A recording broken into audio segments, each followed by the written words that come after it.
ఈరోజు ఆంధ్ర రాష్ట్రానికి మరియు తెలుగు ప్రజలందరికీ కూడా పండగ రోజు.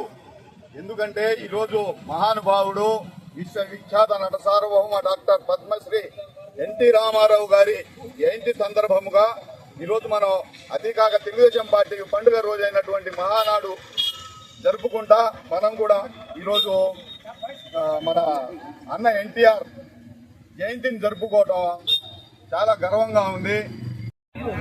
విశ్వవిఖ్యాత నట సార్వభౌమ నందమూరి తారక రామారావు 102వ జయంతి పురస్కరించుకుని ఈరోజు పుచ్చిరెడ్డిపాలెం రాజానగర్ కాళేశ మరియు ముస్లిం మైనార్టీ నాయకుల సమక్షంలో ఘనంగా ఎన్టీఆర్ గారికి జోహార్లు అర్పించడం జరిగింది.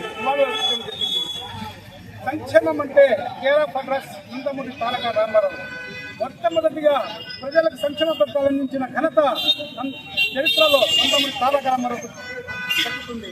ఇంకా ఎన్నో సంక్షేమ పథకాలు అయితే అమలు చేశారు. సారాయి ఉద్యమాన్ని స్త్రీలకు గౌరవించి రాష్ట్రంలో పద్మ పరీక్షలు చేసిన ఘనత కూడా మన నందమూరి తారక రామారావు దక్కుతుంది. కాబట్టి ఇక్కడ చూస్తుంటే ఈరోజు నందమూరి తారక రామారావు గారి జయంతి సందర్భంగా మనం కడపలో కూడా చూస్తున్నాం, మహానాడు జరుపుకుంటున్నాం. ఇక్కడి నుంచి కావచ్చు, రాష్ట్ర నలుమూలల నుంచి కావచ్చు, ఎందరో లక్షల మంది, వేలాది మంది అక్కడికి తరలి వెళ్తున్నారు. కడపలోనే కాకుండా ఇంకా వేరే రాష్ట్రంలో కావచ్చు, ఇంకెక్కడ పెట్టినా తెలుగుదేశం కార్యకర్తలు కావచ్చు, నాయకులు కావచ్చు, వెళ్ళడానికి ఎప్పుడు సిద్ధంగా ఉంటారు. ఎందుకంటే తెలుగుదేశం పార్టీ ప్రజల యొక్క సంక్షేమం కోసము, ప్రజల యొక్క అభివృద్ధి కోసము, ప్రజల యొక్క డెవలప్మెంట్ కోసము పుట్టిన పార్టీ.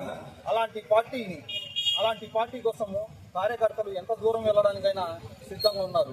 మనం చూసుకుంటే దేశంలో ఒక ముఖ్యమంత్రి ₹1 జీతం తీసుకుని పనిచేసిన వ్యక్తి ఎవరైనా ఉన్నారంటే అది కేవలం శ్రీ నందమూరి. అలాగే చూసుకుంటే ఆహార భద్రత ఏదైతే ఉందో, పేదవాళ్ళ కోసం ఆహార భద్రత కోసం ఆలోచించి ఆ రోజు ₹2కి కిలో బియ్యంని ప్రవేశపెట్టడం జరిగింది. ఈ రోజు ఎవరైనా ఉన్నారంటే అది కేవలం నందమూరి తారక రామారావు గారు. అలాంటి నందమూరి తారక రామారావు గారి జన్మదినం ఈ రోజు మనం ఇక్కడ జరుపుకుంటున్నాం అంటే చాలా చాలా సంతోషం వేస్తుంది. కాబట్టి రాజానగర్లోని 6వ వార్డులో ఉన్న ప్రతి మైనార్టీ సోదరులకి నా హృదయపూర్వక ధన్యవాదాలు తెలియజేస్తున్నాను.